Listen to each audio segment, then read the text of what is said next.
जयपुर में एसओजी की प्रेस वार्ता की जा रही है। आपको सीधा लिए चलते हैं। पेपर लीक प्रकरण को लेकर के ये प्रेस वार्ता हो रही है। मीडिया से मुखातिब हो रहे हैं ADG VK Singh. CM Bhajanlal के निर्देश पर की जा रही है ताबड़तोड़ कार्रवाई।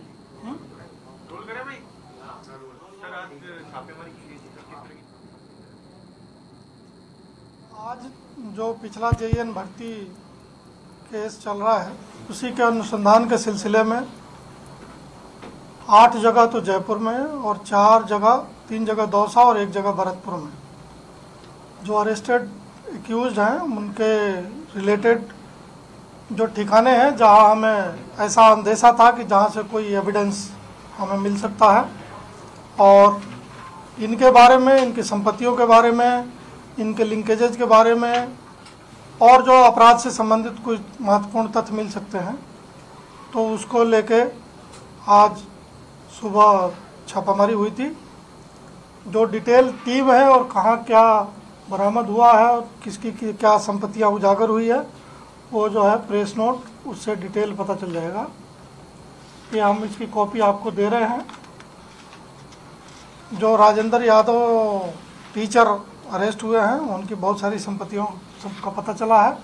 इसी तरह हर्षवर्धन की बहुत सारी संपत्तियों का पता चला है। जगह जगह जो कागज़ मिले हैं, जो इलेक्ट्रॉनिक एविडेंस मिले हैं, वो हम लोग कलेक्ट करके लाए हैं।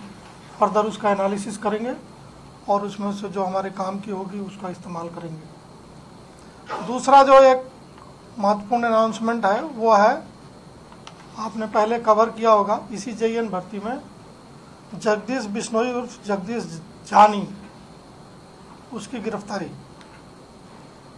परसों शाम को उसको जवाहर कला केंद्र के पास से राम सिंह जी और बजरंग सिंह की टीम ने उसको पकड़ा था सूत्र की सूचना पे। उसको लाए हैं। वो इसी जेईएन भर्ती में जो पेपर लीक आउट हुआ था उसमें वो महत्वपूर्ण है। एक और महत्वपूर्ण कड़ी जो जेईएन में है उसको अंदाज़ा हो गया था जैसे ही मोट की गिरफ्तारी हुई थी गंगानगर से, तो वो देश छोड़ के अभी फरार हो गया है। यूनिक बाम्बू जो चूरू जिले का रहने वाला है वो फरार है अभी। बाकी जो महत्वपूर्ण थे जेईएन पेपर लीक में जो लगभग उनको हम लोगों ने समेट लिया है। और जो पेपर लीक के दौरान कैसे इन्होंने क्या किया उसका डिटेल लगभग अब पानी की तरह साफ हो गया है। किसने क्या रोल निभाया, किसने पेपर निकाला तो कैसे निकाला, वो अनुसंधान लगभग अपनी चरम पे है। जगदीश जानी और ये जो पहले जो अरेस्टेड एक्यूज हैं भूपेंद्र सहारन भी एक मुकदमे के अनुसंधान में अभी पीसी रिमांड पे चल रहे हैं। इन पे गहनता से अनुसंधान की ज़रूरत है। जो इनसे अनुसंधान होगा तो कुछ महत्वपूर्ण खुलासे की हमें उम्मीद है और आने वाले टाइम में फिर आपसे मुखातिब होंगे। सर, भरतपुर में भी कोई रेड की गई थी इनकी ससुराल में हर्षवर्धन के? हाँ, उज्जैन के थाना क्षेत्र में जो हर्षवर्धन का ससुराल है वहाँ सर्च हुई है। रिकवरी क्या हुई अभी तक सर? रिकवरी दस्तावेज है, इलेक्ट्रॉनिक रिकॉर्ड है और संपत्ति संबंधी जानकारी है। अलग अलग टीमें अलग अलग जगह गई थी, चूँकि सुबह जल्दी गई थी, तो मोटा जो कलेक्ट हुआ है वो तो हम आपको इस प्रेस नोट से दे रहे हैं। बाकी डिटेल जब वो सब सुपुर्द करेंगे, एनालिसिस होगा तब पता चलेगा। पेपर लीक से संबंधित कुछ और लोगों के दस्तावेज मिले हों, जिन लोगों को भी इन्होंने परीक्षाएं पास? हमें काफ़ी जानकारी है। नाम बताना उचित नहीं है, बट हमें काफ़ी जानकारी है। सर, इन लोगों ने किन एग्जाम के पेपर लीक किए हैं, ये अनुसंधान में आया होगा आपको? ऐसा है, मैंने आपको बंदी बांधाई बात बताई है कि भविष्य में फिर जल्दी मिलेंगे आपसे। आश्रम में भी छापेमारी हुई थी, उसमें क्या? आश्रम तो क्या है, 2 नंबर का पैसा खपाने का जगह है, बाकी तो आश्रम कोई। तो ये पेपर लीक गिरोह में कई लोग सरकारी कर्मचारी भी सामने आए हैं, तो अब तक की पड़ताल में ये सामने आया है कि इन लोगों ने खुद का जो सिलेक्शन हुआ है वो भी किस तरह से, उसमें भी किसी तरह की कोई गड़बड़ी हुई थी? बहुत सारे लोग या तो बेनिफिशियरी हैं इस जो सिस्टम की गड़बड़ी है उसके, कई इस सिस्टम में गड़बड़ी पैदा करने में सहयोगी हैं। दोनों तरह के लोग हैं। कई लोग ऐसे भी हैं जिन्होंने अपने रिश्तेदारों के लिए इनकी मदद ली है। काफ़ी लोगों की जानकारी हमारे पास है, समय का अभाव है, अदरवाइज काफ़ी कार्रवाई हम कर चुके होते। धीरे धीरे करके जो भी जानकारी हमारी आई है उसको हम आगे बढ़ा रहे हैं। सर, इनकी संपत्ति को लेकर के कुछ संपत्ति को लेकर के किस तरीके का आपका प्लान है? देखिए, ऑर्गेनाइज क्राइम में मेन फोकस इससे अर्जित संपत्ति ही होता है, वो तो डेफिनेटली कानून के दायरे में आएगा। सर, एक आरोपी आप जो बता रहे हैं सर विदेश भाग गया, सर उसका क्या रोल था सर? यूनिक बाम्बू, ये पूरा गैंग ऑर्गेनाइज है,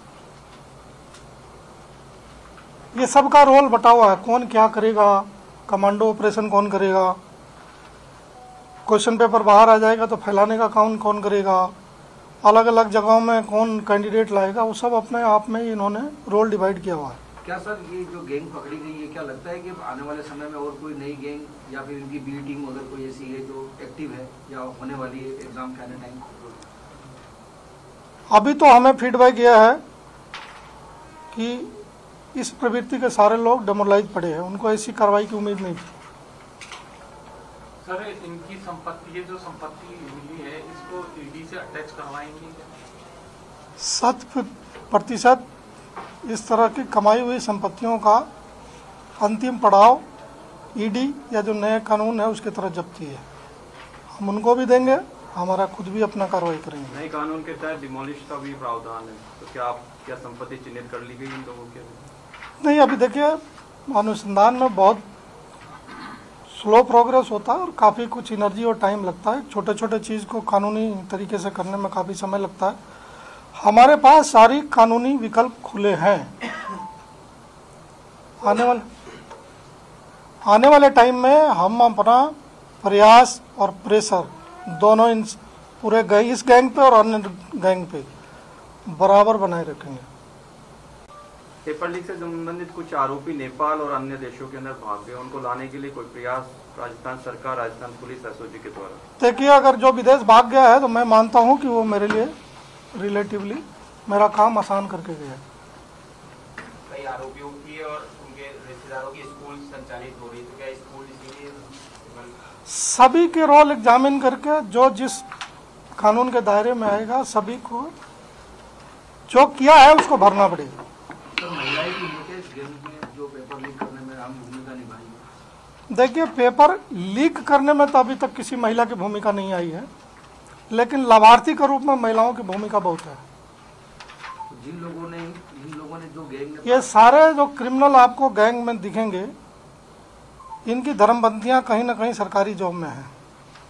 एक के खिलाफ तो हमने हाल में मुकदमा भी दर्ज कर लिया है, बाकी के खिलाफ भी आने वाला टाइम में कानूनी कार्रवाई। सरिता भी फरार चल रही है सर? हाँ, अभी फरार चल रही है। सर, आरपीएफसी के भी किसी व्यक्ति का सर रोल कोई और आया था सामने अभी तक की जांच में? देखिए, मैं इन्वेस्टिगेशन का खुलासा तो नहीं कर सकता, लेकिन हम लोग अपने तरीके से केस में जो पेंडिंग केस है उसमें देख रहे हैं।